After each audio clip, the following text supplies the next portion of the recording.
welcome! Today we are going to talk about soul contracts and how to know if a soul contract has been fulfilled. As you all may know, before we come into earth and are born into our families, we meet up in the spirit world and we make plans. These lives, although they can appear and feel so often so random when we're here, they are not without plans. So before we come, we actually make little contracts with special souls that maybe they're part of our soul family or they're someone we encountered in a prior life, and we agree to share in certain experiences. Maybe we agree to meet each other and explore the theme of family by getting married and having children of our own. Or maybe it's something a little bit smaller but very significant in the span of the life. Maybe we need to come to understand the importance of work. And maybe the best way to do that is to lose our job that we were taking for granted. So maybe we need someone to play the role of being our boss and firing us as a result of a mistake we made at work. So we might actually ask someone that we love, maybe someone who's a part of our soul group, to say, hey, listen, I really need someone to fire me right when my family really needs my income so I can learn the importance of putting in a good day's work. Will you do it? Will you be my boss? And that soul says, hold on, let me think about it. You know, actually in this life, yeah, I'm hoping to explore the theme of business. So I guess I'll create that new marketing business, and yeah, I'll hire you as an employee and I'll give you a really, really difficult assignment where there's a good chance that if you cheat, you'll get ahead and you'll feel like you need to cheat. And then when you do, I'll catch you on it and I'll fire you and you'll lose your job. And for a time, your family will really struggle. During that time, you'll understand how important it is to follow the rules and value your work and like blah, blah, blah, blah. So that's just a random example, but we actually make careful plans, and the plans are about learning. And part of what I want to convey to you is that one of the main key reasons that we come here is to learn and to practice. So a lot of learning does take place in the spirit world, and we learn about virtues of the soul, like honesty, integrity, love, kindness, all kinds of things. But we need to practice these things in difficult circumstances. And it's easy in the spirit world. In the spirit world, everything is love and understanding. And that makes it kind of easy to be honest when there's no judgment and there's understanding and we feel completely safe, right? But what about when people are in competition with each other and we feel disconnected from God and the spirit world and we feel alone and the weather is bad? And like, what about in a more difficult environment, right? Like an earth environment. So earth is sort of our laboratory. A lot of the learning takes place in the spirit world. And so soul contracts represent like what's going on in the laboratory. These are like our experiments. And so they're actually contracts and agreements that we draw up with other souls to ensure that those specific lessons that we're hoping to learn play out in the earth plane. And they're sort of like programmed into the lives of each of the individuals involved. Sometimes a soul contract can be between two souls. Sometimes a soul contract can be between thousands of souls. For example, there may be thousands of souls that all wish to experience a fated event that takes place, like a weather event or something like that. I think, for example, of souls that maybe they all were on the Titanic, for example. And that wasn't random. That was something that they planned in advance to be a part of that. So sometimes we have soul contracts to be a part of big experience. Sometimes, but very often, it's between two or a small collection of souls. And all of us have soul contracts when we come here. It's part of the joy of life planning to put these soul contracts together. And we can have different numbers of soul contracts, but it's enough to keep the life moving, to keep the life flowing. We go from one soul contract to another. Sometimes multiple soul contracts are playing out all at once. Often they can involve a contract for someone to help us in an extra special way. Sometimes it can be, well, it's always help actually. It can also be that they help us in a different way. Sometimes people help us by challenging us. Sometimes people help us by giving us a little leg up. Sometimes people help us by giving us good advice. Sometimes people help us by letting us down and helping us learn self-reliance. There's all different ways that people can help us. But how do you know that a soul contract is fulfilled? First of all, how do you know a soul contract is happening? So, one way that you know is you feel an intense pull or energy towards something or someone. Now, to me, this is the fireworks phenomenon. And I'm sure you've experienced it.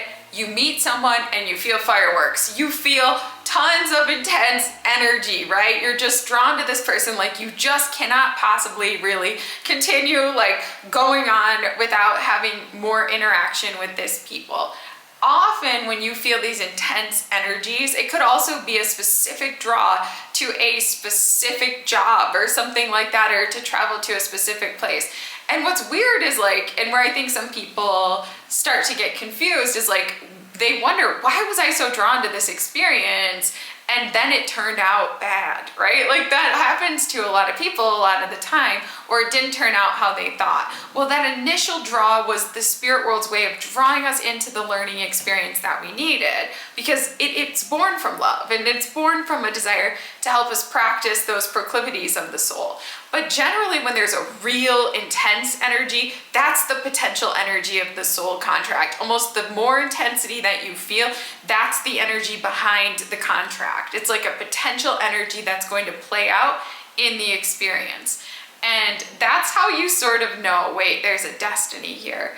Big energy. And it's usually felt or experienced like by both people. Like there's just, you may not know, and you probably consciously you don't remember like what the soul contract like actually is, but you know this is a fate, this is fated in some way. If you're intuitive. Now some of us are a bit more earth-centered and we might not feel the fate until afterwards. We might be like, oh, that kind of felt like a fated experience. But in the moment, there's just this sense, I know this is a part of my path, or I sense this is a part of my path. And then things play out. The fate actually plays out. So how do you know that the soul contract has been fulfilled? Well, you really know it's been fulfilled at the end when you feel a sense of peace. So there's a few key things that you'll experience. One is peace. So that doesn't mean that everything was easy or that the experience played out perfectly, but in general, you can reach that state of like, I wish you well. You know, so no matter how, if it's a relational thing, no matter how the relationship turned out, or maybe you were fired from your job, but you still want the company to succeed. It's like you have this sense of peace and acceptance over what happened. And part of the reason that you have that sense of peace and acceptance is because you recognize that you or the other person or the other parties learned something along the way. So there's that recognition. It's like, okay, this was an experience. Now, very often immediately after soul contract plays out, there's a period where we need to take a step back and we need to reflect. And sometimes we need to even go through like all the stages of grief before we reach the acceptance period. But in hindsight, we feel overall like either that was a good experience in the sense I learned and grew a lot as an individual, or the other person or party learned or grew a lot, or it was a needed experience. Like somehow, some way, the way that that shaped me or shaped the world was needed. Or there was no other way I was going to learn what I learned. But generally, like, we feel a sense of peace, which isn't usually the case, like, at the beginning. So at the beginning of the soul contract, we feel like a restlessness, like an urgency, like a pull, like a magnetism, right?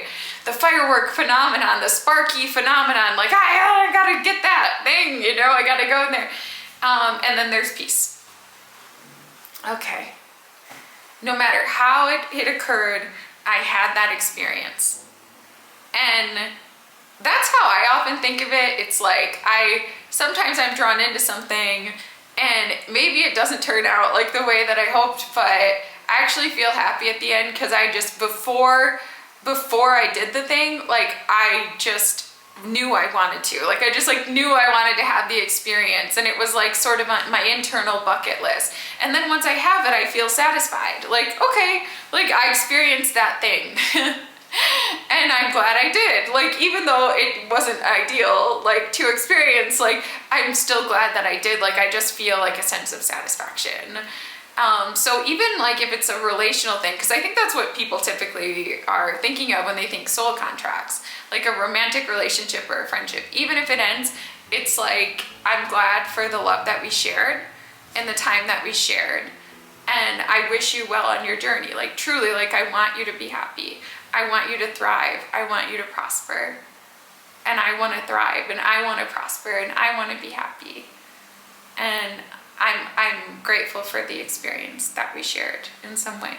So there should be a sense of peace at the end of a soul contract. There also should be a sense of learning.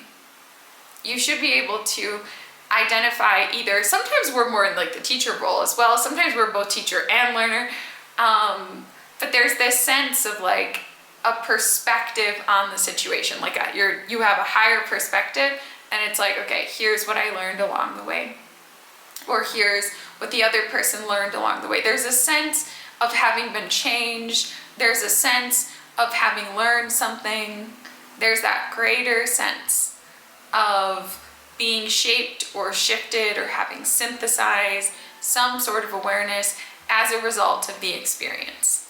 And sometimes that primarily is happening for us. Sometimes it's that we were bringing about that phenomenon of shifting or changing or growth experience for another. But there's generally a sense of peace. Now, one thing I wanted to note is that with soul contracts, sometimes there can be multiple soul contracts with the same individual. So there may be a real significant soul contract and then a period where there's not a lot of contact. This can also occur with companies and things like that as well. And then there can be the enactment of another contract. So especially for those souls that are like extremely core to our experience, we can have multiple contracts with them in the span of the same life. So just keep that in mind. But there'd be a clear sense of learning that has occurred afterwards. And there's an ability, hopefully. Granted, I do recognize that this video could reach people at all different states of consciousness. But very often there'll be an ability to step back from the experience and see and recognize that something was learned along the way.